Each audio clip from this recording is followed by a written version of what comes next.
This is episode 186.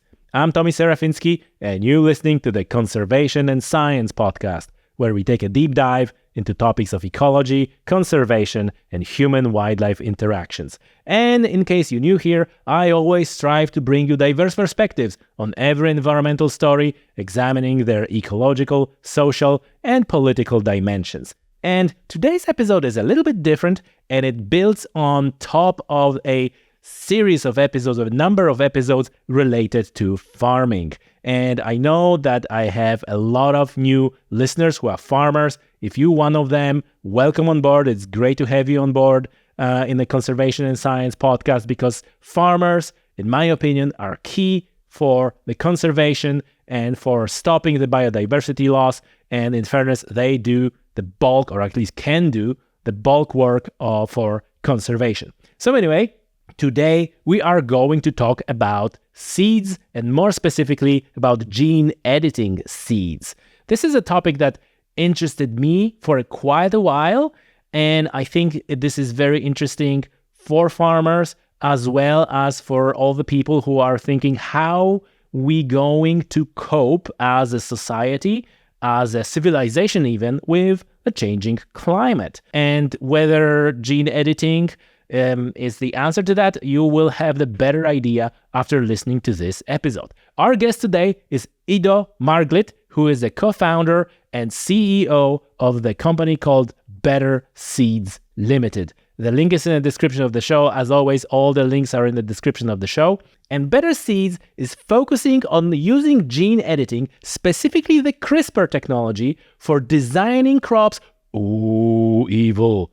Designing crops. But whether it's evil, you'll find out. You'll listen to the episode and you will make up your mind. So anyway, what they say, they design crops for agriculture in the face of climate change. So in other words, they're making seeds that they can grow crops that are more resilient to heat, more resilient to drought, more resilient to pests, fungi, etc., etc. And we explain what is the difference between genetically modified and gene editing, because these are not the same things. And I know we can discuss the semantics of it for a long time, oh dude, like editing is modifying. Yes, but those terms are used to describe different things, and you will learn about that from the episode. So I thought it was very interesting. As usual, for any problem, we need many solutions. And I think that gene editing and developing or designing, like they say, crops that are more resilient to the, changing climate and everything that's going on might be a part of the solution. Whether it's going to be huge part, big part, small part, I don't know. Only future will tell. Nobody knows that. But I think it is well worth to know what the gene editing is, what are the downsides, what are the upsides, and how it works. I'm curious of your opinions, so as always, leave me a comment. You can now leave the comments on Spotify. You can always leave the comment on YouTube. A reminder that this podcast is in a full video version on YouTube, unless you're obviously watching this on YouTube already. And you can always reply to my newsletter as well with your feedback and your opinions, if you're subscribed. And if you're not subscribed to my newsletter, what are you doing? Go into the description of this show and subscribe to my newsletter, so you will be receiving a newsletter, not only with notifications about new episodes of the podcast, but also with some other stuff, some subscribers-only benefits, information about the events where I either taking place, I'm there, or maybe I'm speaking on some of those events, or some online webinars. There's way more information in the newsletter than just notifications about the podcast episodes. So if you like that podcast, I'm sure you will like my newsletter as well. Okay, so I think that this introduction is long enough, so I'm not going to be dragging this any longer. Ladies and gentlemen, Ido Margalit. Ido, welcome to the show. Thank you very much, Tommy. Thank you for the opportunity for me speaking at your podcast. Absolutely. It's a pleasure, and it's a topic that is very interesting to me, and I'm sure to my listeners as well. Let's start with getting a controversial bit out of the way first. I read a book about farming and cattle, and how the food from cattle that we have on the pastures is not that what it's supposed to be, because the cattle is supposed to eat multitude of grasses and self-medicate and do all those things while they're sometimes sitting in a pen and being fed grain, or just being fed like we have a good agriculture in Ireland and they're being fed like just monoculture ryegrass. So that means that their hormonal balance is different, their fat content is different, and then we eat that influences how we work, that fat goes to our brain and so on and so forth. Now we are going to talk about and this is like a conventional agriculture. Now we're going to talk about like a one step further, genetically modified foods. So first thing to get out of the way, what are the risks? Are there any risks? How risky that is, both for human health and for the ecosystem, to tinker with genetics of food? Yeah, so from a scientific perspective, there is actually, I would say, very little, if any, risk associated with genetically modified food. By the way, I'll explain why GMO food is not dangerous, and then I'll explain why what we're doing is genetically engineering, but it's not GMO. So even if there is any such concern, both from public perception as well as from scientific, what we do has nothing of the sort, okay? So, but if we do dwell on the GMO, then if from a scientific perspective, you are not out there to do damage, then the outcome has very negligible risk to people, to animals, and there might be certain risk to the other plants. But with today's methods and know-how and expertise and technology, that risk is really dwindled down to almost zero. That is why we're seeing in many countries in the world full GMO plants being grown. Even the Europe is now being more open to that. US, Brazil, Canada, Argentina, wherever, taking full GMO plants and planting them. There's almost very negligible regulatory requirement because they've understood the risk. What you do have is the public perception based upon about 3 decades ago, when this technology was really early on and very in its early stages, and there were risks associated. And it was very hard to have a foolproof product. And to follow it, there were certain risks that were associated. There were very small incidents that arose, and they're still with us today. But in modern times, today, from scientific, there's no risk whatsoever.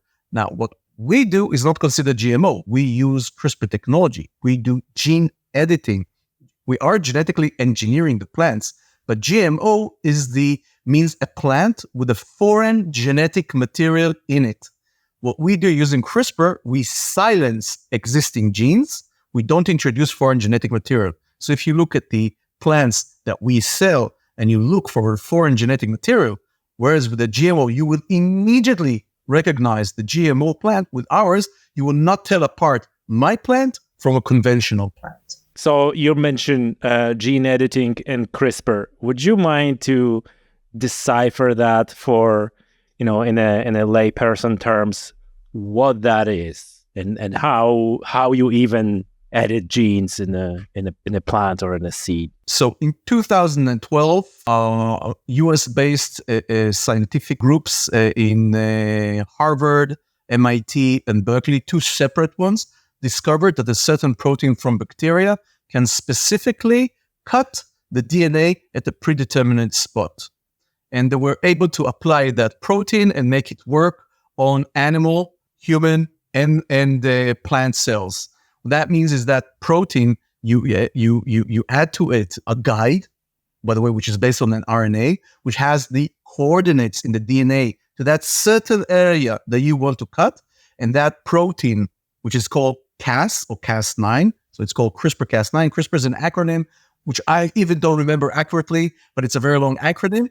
And the Cas9 is that protein that was discovered in 2012. And with that RNA, it runs on the DNA of any plant and cuts only at that certain spot.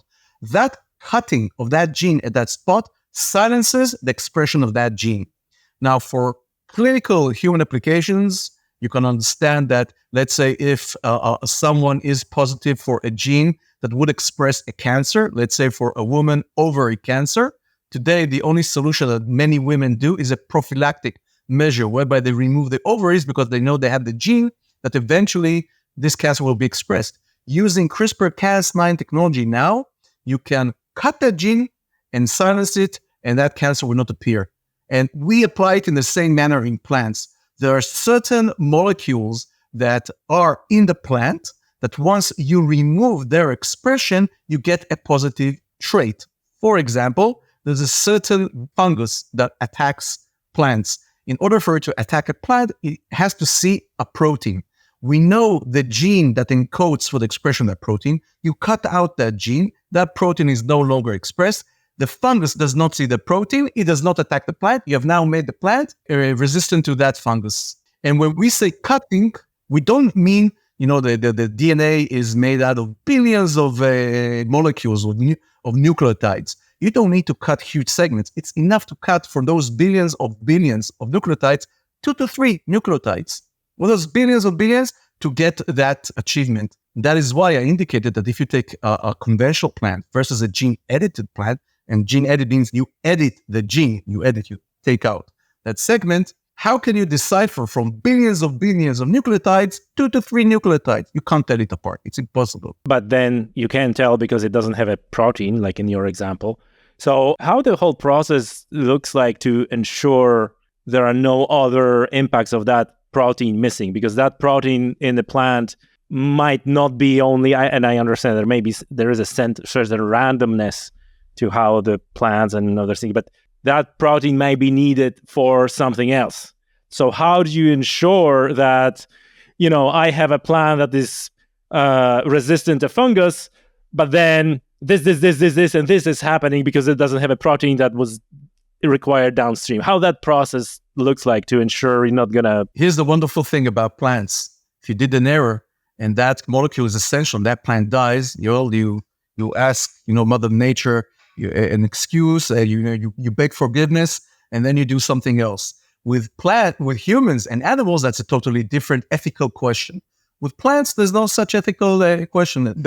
The end result says, I did that, I got that resistance or whatever the positive trait I'm looking. The plant is performing as well as it should, despite that, all's well. I did something bad, the plant dies, you wasted a year of your work and a lot of money, and that's it, you move on. No, but I guess I mean, like you mentioned, like the plant performs as it should.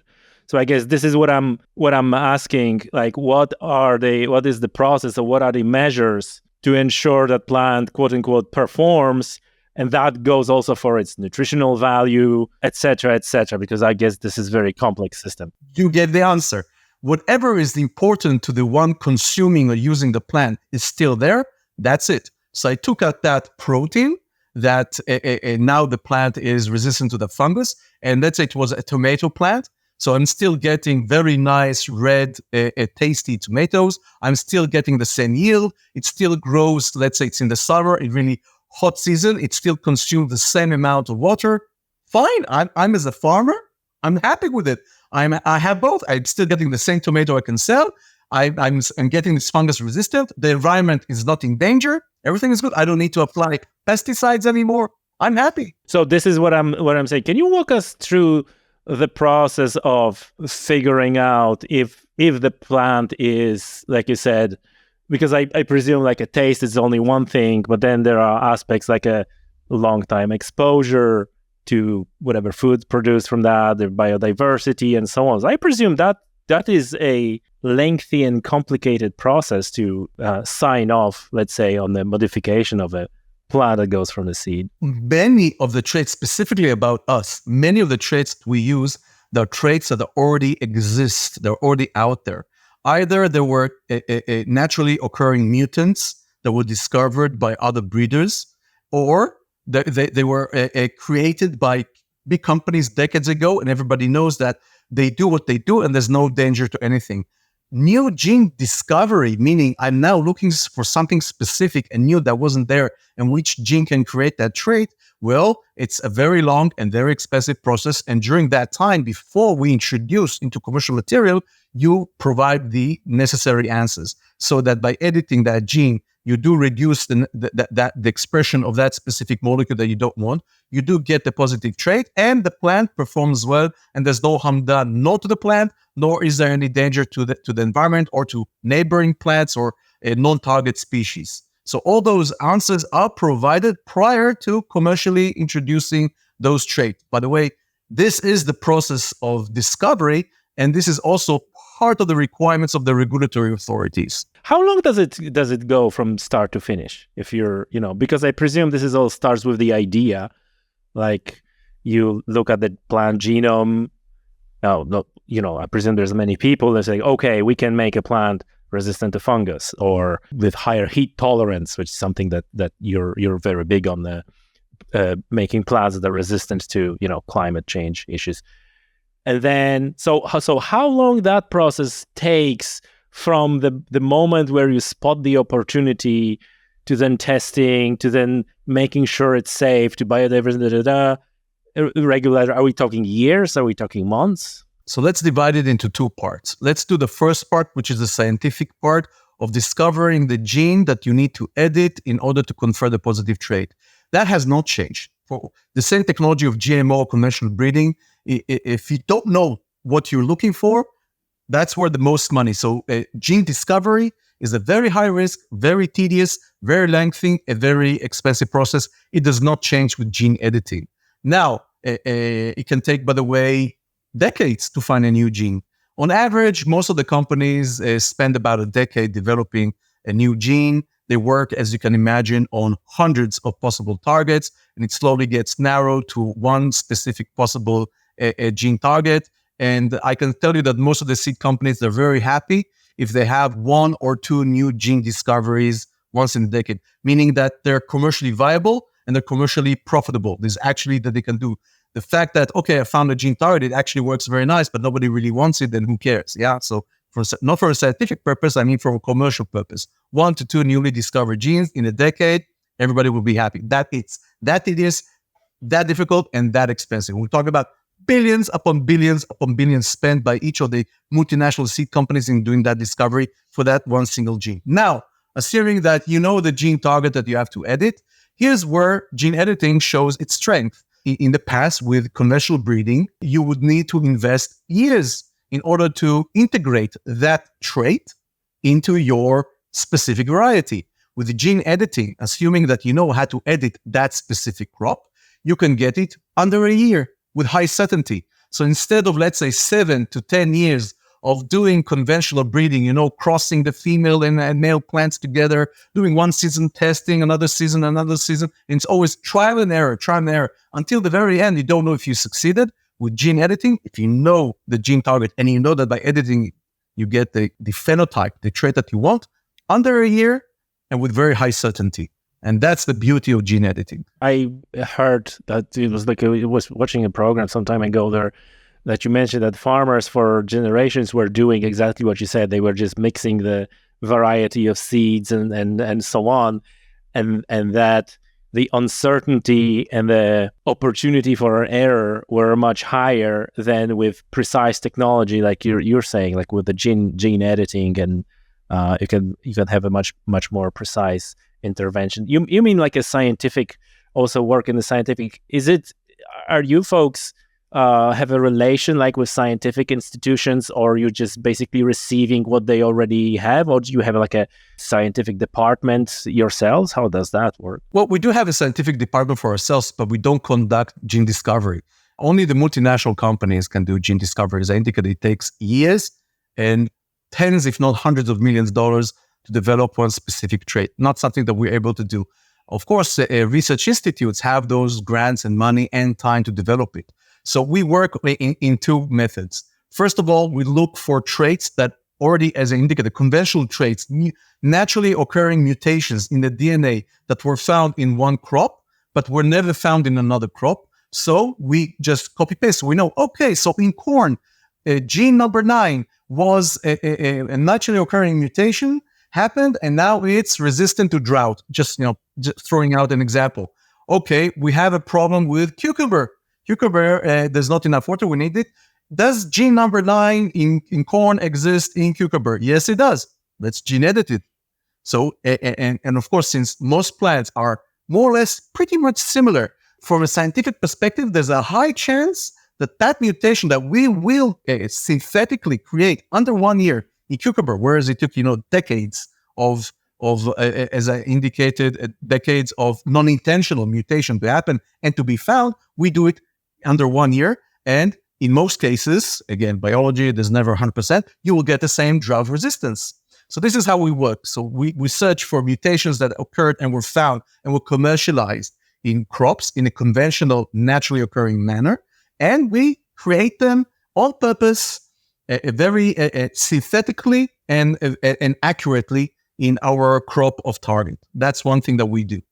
Another thing that we do is we do have collaborations with research institutes that invested those years and those money, mostly coming from government grants, and we take them in because they don't have the commercial capability to bring it to the market after investing all those years. So they did all the gene discovery. They can tell us, oh, we have gene number 12 that creates heat resistance. Okay, thank you. We take it. And then we start doing from that discovery, we start doing the practical application of it. And then how does the process of approval looks like? I presume they need to go through approval to go to the market. Is that regulated? Is that heavy regulated? Is it difficult? It's not heavy regulated. It's actually compared with, of course, with conventional breeding, apart from Canada. Canada doesn't really care in what method did you introduce a new trait. If it was never in Canada, you have to go through the same rigorous process. But in the US, in Brazil, in Israel, in Japan, in China, and India, if you show that you did a gene editing, meaning you silenced a gene and you did not introduce foreign genetic material, and the trait that you did is not has an agronomic purpose, and it's not something that will be harmful to the environment or to other plants, you will get within a few weeks a regulatory approval to commercialize that. We just did it, by the way, recently. We have a gene-edited cowpea or black-eyed pea, depends how you want to call it. It's a high protein concentration legume. It's a cousin of soybean, and it's resistant to heat and drought. And we gene-edited it to make it fit. That's, by the way, an amazing story that's similar to all I said. That makes it, the architecture of the plant is similar to soybean, meaning that now soybean farmers in the hot and dry season where they can't grow soybean, now they can plant another high protein legume and use the same practices and the same machinery to grow, to harvest, and therefore maintain the same profits that they have with soybean in a season where they can't grow soybean anymore. So, and we just got the USDA approval. We applied. By the way, they said within 120 days. They had a little bit of our workload, so it took them, I think, 200 days. Within 200 days, they said we reviewed everything that you submit. This is what we did. This is what we target. This is what we have. This is what we intend to do. They go over it and say, okay, so this will not cause any harm to the environment. You have an approval to sell it. So now we have a commercial approval to sell our gene-edited cowpea or black-eyed pea in the United States. And then how those seeds are making its way to growers, to farmers, wondering about the mechanics of it. Are the farmers buying those? Do they make a choice? Do they, need to be convinced to use those gene-edited varieties, or how does that process work? So farmers in general are very conservative, meaning you can bring them whichever new technology, new seed that you think will change the world and make them much better, much profitable. They're conservative. They're saying, look, I've been growing for the past 5 years, this and this. I'm happy with it. You're bringing something new? Well, let's try it. So let's say I have 100 acres of, let's go again to an example of a tomato. I'm growing 100 acres of tomato. You're saying you're bringing me a more heat-resilient tomato. I'm going to put 2 rows of tomatoes. From all those 100 acres, tiny bit part of it, they're going to plant it for the first season. If they're happy with the result, they're going to do, let's say, half an acre the season after. Usually only after from the 3rd season will you start seeing commercially sizable plots being planted. So let's say from the 3rd season, then you will see them in order. So, the 1st and 2nd season will mostly be, give me for free the seeds because I'm still testing. And for the 3rd season, you will say, if he's happy, okay, so I'm going to do, 50 acres and I'm going to buy the seeds from you. And then, after that, he said, wow, all those 50 acres were great. Maybe he will take the entire 100 acres and do it. But it takes time. They don't, I can't say the farmers don't trust anyone, but they are always the weak link because if you look at the value chain of agriculture, it's the farmers that always get screwed. They get screwed by the weather. They get screwed by the prices. They get screwed by the availability of natural resources. So they're very conservative and they're very careful, understandably. So it takes time. You mentioned in our conversation before that this next generation, this new technology in producing seeds has very big meaning and is very important for regenerative agriculture, for sustainable agriculture. How do you understand sustainable agriculture? What is sustainable agriculture in your view? So for at least our interpretation of sustainability, meaning that you can still produce the same despite external pressures, be it from climate change, heat and drought, pests, whatever. It means that I can still do what I'm accustomed to do, and I can still produce the same yields and provide the necessary food. That's how we perceive something sustainable. So it's economic sustainability rather than environmental. Yes and no. This is as a company that is for profit. That is how we think of sustainability, and also from perspective of how to feed people. I mean, there's going to be a lot of people. There's going to be less resources. How do you still maintain the sustainability of agriculture despite all that? You can look and say, yes, part of the sustainability is also reducing CO2 emission, which agriculture is contributing quite a lot to CO2 emission. I think anywhere between a quarter and a third of the CO2 emission comes from agriculture. Well, we can't stop agriculture. We have to eat. I mean, and there's two things that humans need: medicine and food. The rest is just a bonus. So we still need to produce food and eat, right? So how do we reduce it? So you can say that's also a part of sustainability. You indicated there's now a new terminology that has been starting to use in the past years, and that's regenerative agriculture. So regenerative agriculture, you can say maybe it's a part of sustainability, but it's not sustainability, and it does not replace it. You must have sustainability. You start with sustainability. Then you can start looking, okay, more things that fall under sustainability, you can say is regenerative. And still, people don't really understand and know what is the exact meaning, what is exactly falls under regenerative, but still, looking more broadly. So we need to maintain more soil health, okay? We need to sequester carbon by less working on the soil and releasing more carbon. That's type of, if I can use water, maybe I can do two things with 1 liter of water instead of just doing one, growing two different types of crops together. There's still not a definite definition of it, but it's all part of sustainability, but it's not sustainability. And you're right, like in all those terms, there's always debate, like what do you exactly mean by sustainability, what you exactly mean by regenerative agriculture. There's a lot of discussions about that. And that's what I asked, like what is your understanding of it? Ido, you mentioned soil health, and especially soil health, soil fertility as a part of sustainability or regenerative agriculture. We talked about soil health in few episodes of the podcast. Could you elaborate, like what part, like how big or small part of taking into account the soil health and the impact of soil health and fertility of seeds and the plants that you produce, how big that is in terms of what you do? So the two traits that we're currently introducing, one of them is almost on the commercial stage, are the two biggest gaps in regard to climate change. That's drought resiliency as well as heat resiliency. Climate change is bringing lack of water, it's bringing heat waves. So those are the biggest two gaps. And those are the gaps that the farmers face today, which makes them a very big problem of growing crops. The added value of introducing those traits into other crops, and our traits are applicable to any type of crop, is the fact that they reduce the amount of energy that is used into them. So from a sustainability point of view, you get the same yield with using less energy. Using less energy means less CO2, means reducing the CO2. From regenerative or soil health, the types of crops in which we apply our technology that can be now grown and used, that have not been able to grow and use, can increase the soil health and the regenerative agriculture. As cowpea. Cowpea, for example, is, I forgot again how you say that in English, but with nitrogen, it fixes nitrogen.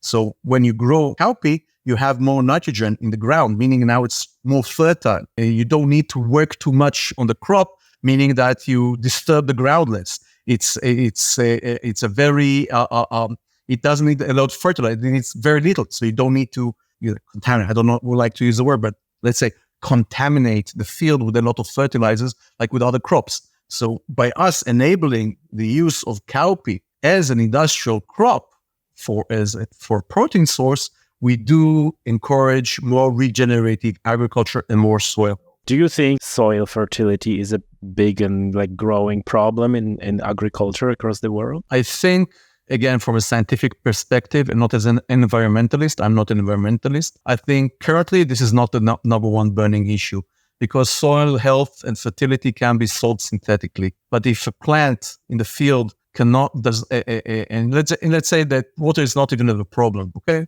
Let's say we have abundant water, there's a lot of rainfall, or I can, bring a hose from somewhere and then put the water, okay, fine.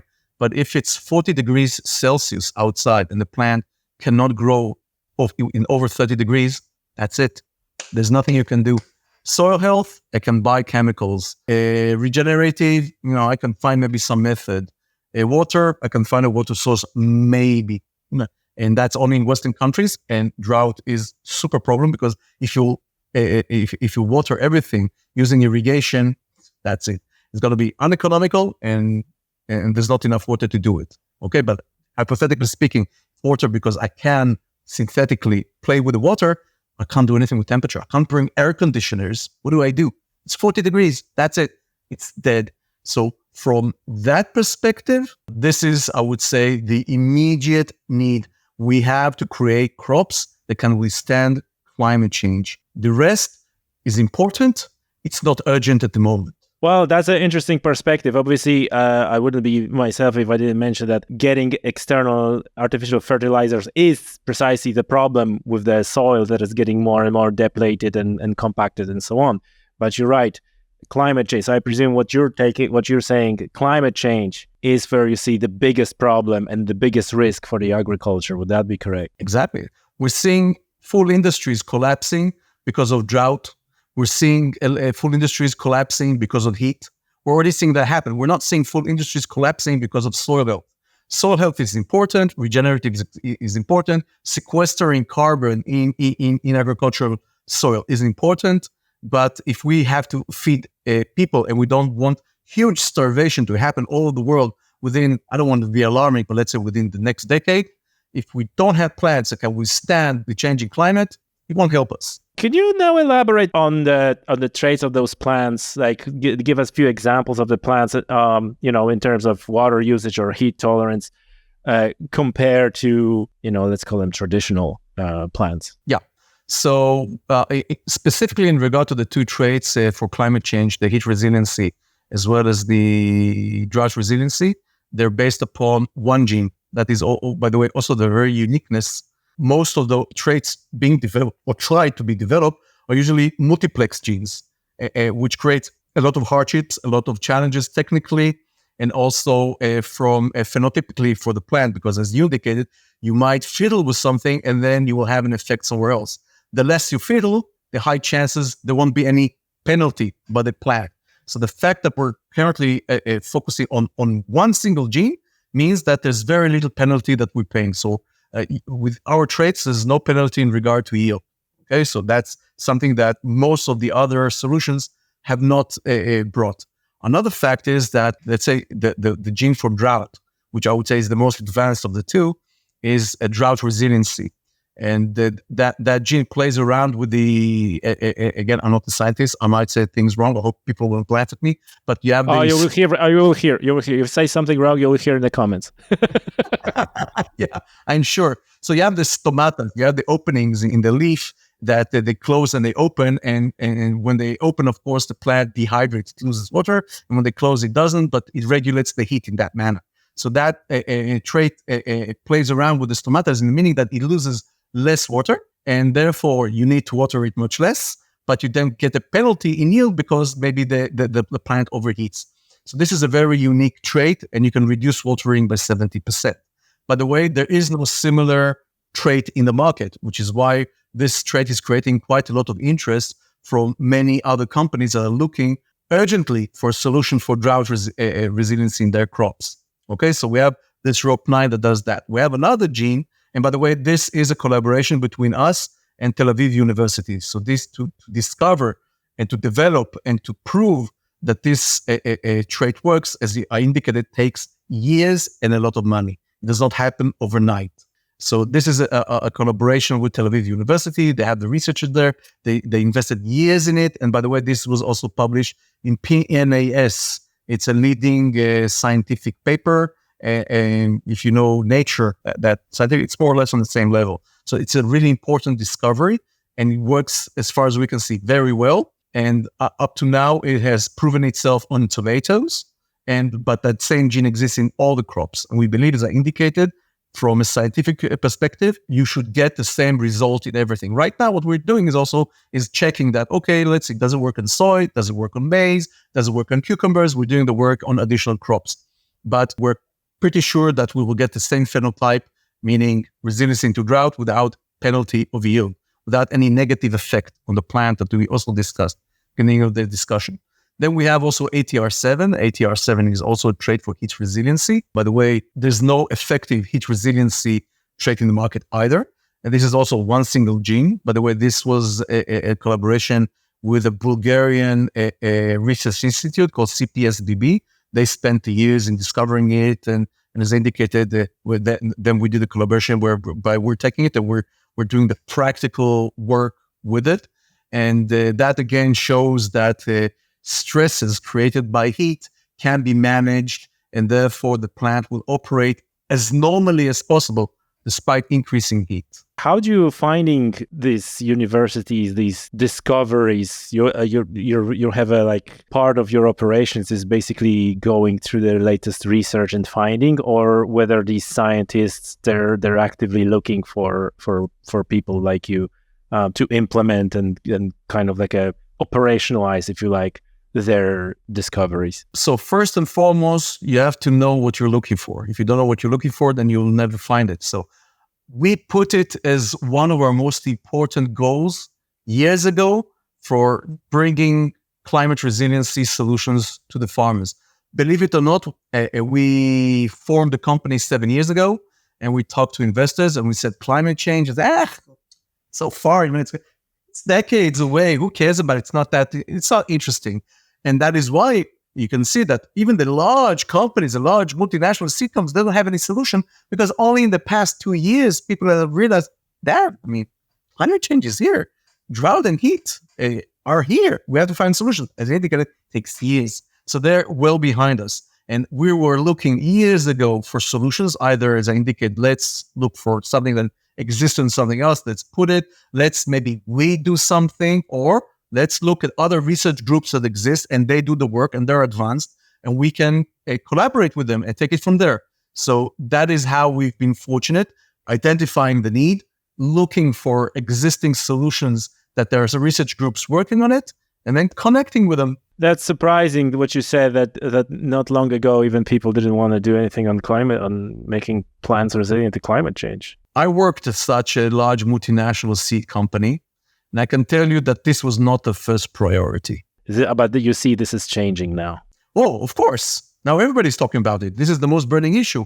But I don't know how to say that word in English, but everybody's smart retroactively. Yes, hindsights are always 20/20, as they say. Yeah. But that means that you're ahead with your company as well. I have 2 more questions on specific traits. Do you do anything for to enhance resilience for pests and diseases as well? There's a 2-part answer to that.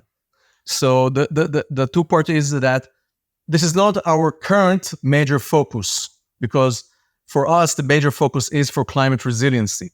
But the technology that we have, the know-how that we have, is so broad that we can develop also resistances. We do have a project for developing a resistance for Tobamo virus. Tobamo, or TOBRV, is the #1 disease in tomatoes that is devastating tomatoes all over the world. There's currently no real solution for it. So we all are developing, using the technology genome editing, a solution for this resistance, for this pest. But knowing that the climate change is creating stresses on the environment, and because of that, we're seeing many more pathogens and pests appearing, and many of them have resistances to the known pesticides and other solutions, then there's also an urgent need to develop. So this is something that we currently have on our radar, but we're not there yet. Currently, we're bringing solutions for heat, drought. We are doing some things on the side, but we are looking in the very near future also to start developing solutions for other diseases and pests. As indicated, we want to bring something,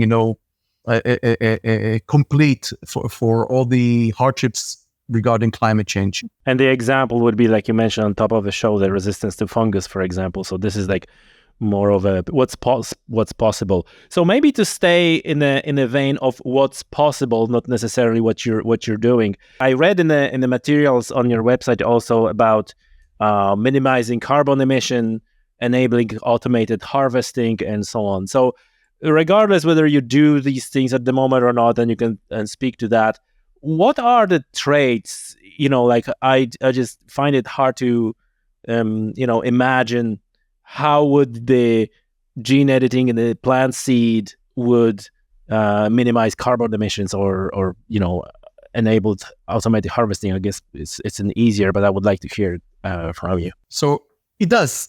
It's not a direct effect. It's a side effect. It's a side benefit of using our traits. Drought resiliency, as I indicated, you can either not water the plants for a certain period of time, or you can reduce the watering by 70%. In the West, almost 20% of the irrigation water comes from desalinated water. And you probably know the amount of energy spent on desalination. So if I save those desalinated water, no more desalinated water for agriculture, you talk about millions of tons of carbon emission saved from the energy that is needed for that process. No need for any black boxes or sophisticated technology. Integrate the necessary traits in agriculture, and you're going to save, I can't say we're going to save all the 30% of carbon emission, but a very nice portion of it that is related to it. In regard to heat resiliency, you come from the EU. You know that in the EU, 1.5% of the total energy consumption goes to regulating the temperature in greenhouses. 1.5% of the total energy consumption goes to greenhouses. So if I have heat resilient varieties and I don't need to cool the greenhouses, imagine how much energy you're saving, how many millions of tons you're saving.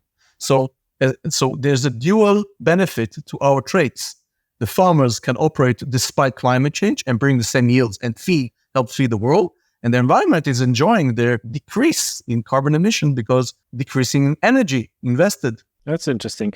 And so other question that just came to my mind is how those plants behave in an environment? So is there any level of kind of like a keeping them separate required, or will they crossbreed with other plants? Like, for example, in a case when you said like, oh, there's a plot of your variety and then there's a plot of regular ones, will there be the effect of like diluting the traits of your plants from the other plants, and likewise will the other plants can get some of the traits of what how that works in a like working ecosystem, or like working ecosystem of agriculture setting? Fantastic question.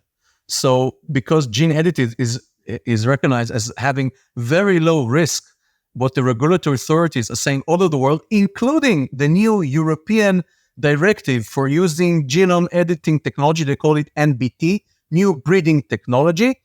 Once you get the approval, they regard it as conventional breeding. They see zero risk in regard to it. So you don't have to grow it separately. You don't have to grow it in an enclosed area. You can use it as you want. There's even no labeling requirements. GMO requires labeling requirements. GMO requires certain restrictions, zero restrictions, okay? And the reason for it, as I indicated, is in two different things. There's no foreign genetic material.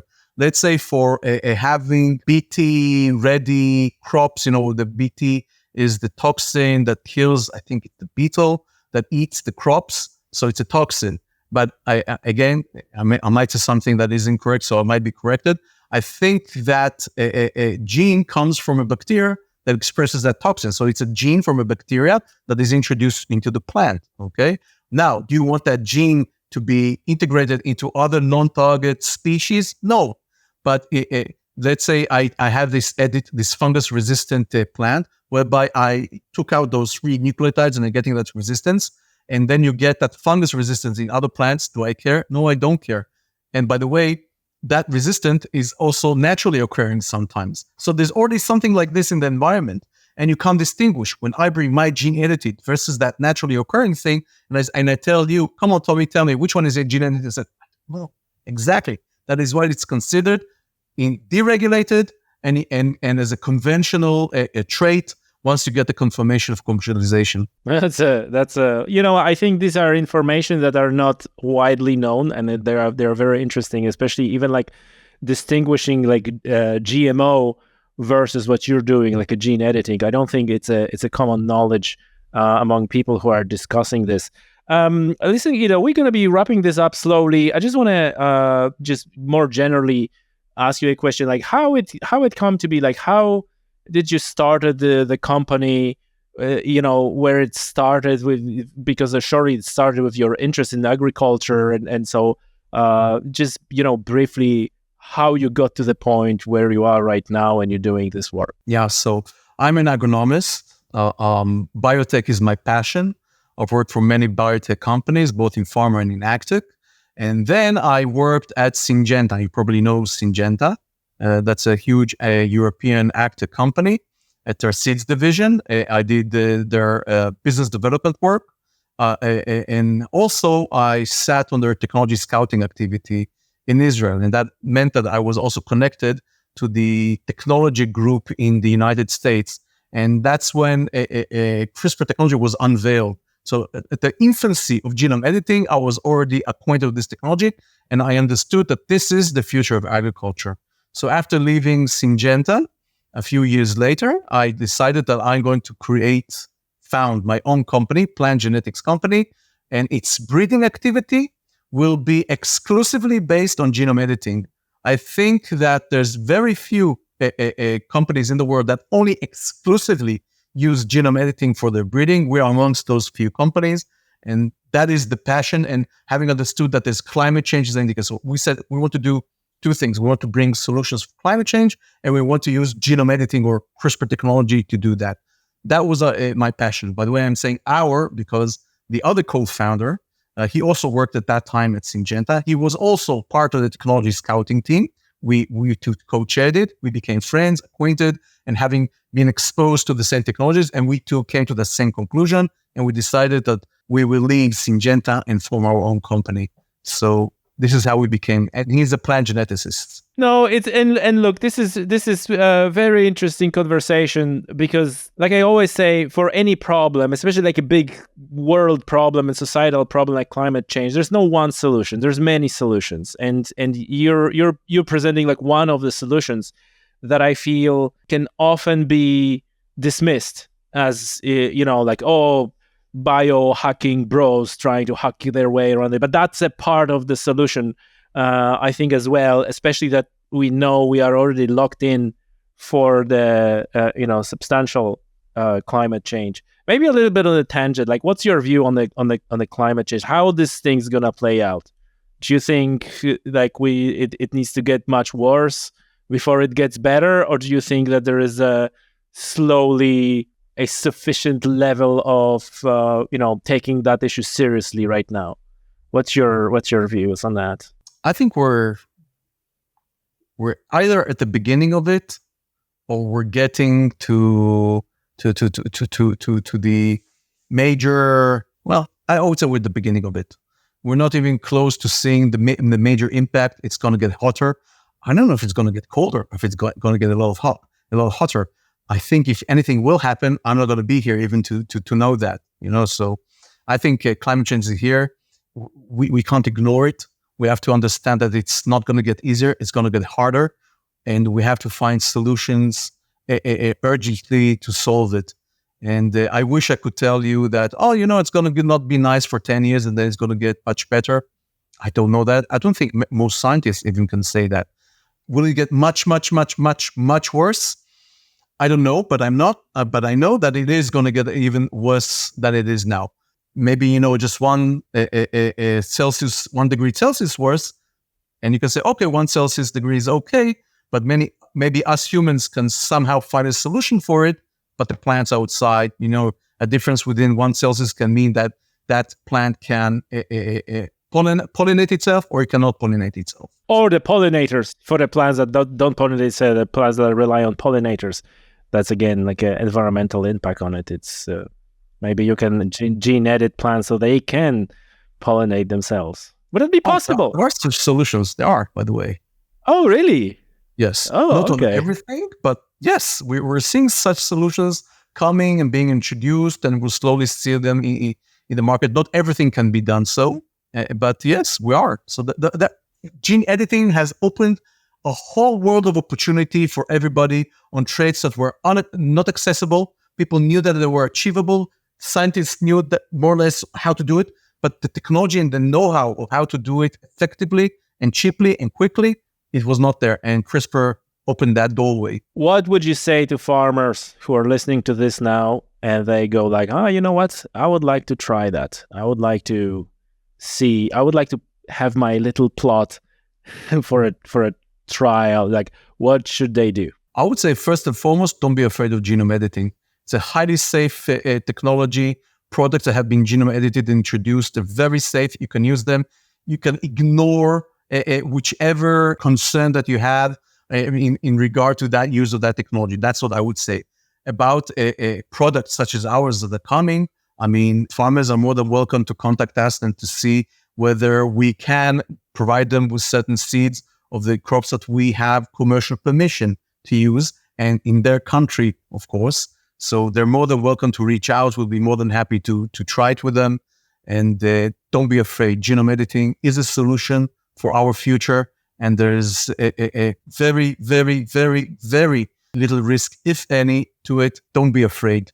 This is a solution that we want and need. Is there anything else that I didn't ask you about, but you would like to say? Well, there's more technical matters relating to CRISPR that I don't want to go into. For example, that CRISPR is an amazing technology, as I indicated, but it's hard to use. And we're seeing it's very little use of it across crops. And this is something that we also recognized years ago. And we are, I think we are the leaders in developing a solution for it. It's called the delivery technology. So thereby, by using our technology, you can apply CRISPR easily, cheaply, quickly across all crops, thereby actually integrating the traits that you need across all the crops. Today, most of the researchers know how to use CRISPR on a few varieties and a few crops. So we need an enabling technology for CRISPR to actually let it do what it is intended to do. And this is something else that we're working on, but this is much more of a technical technology, maybe less for the general public and farmers. Gotcha. All right, Ido, it's been a pleasure. Thank you so much. Likewise, Tommy. Thank you very much.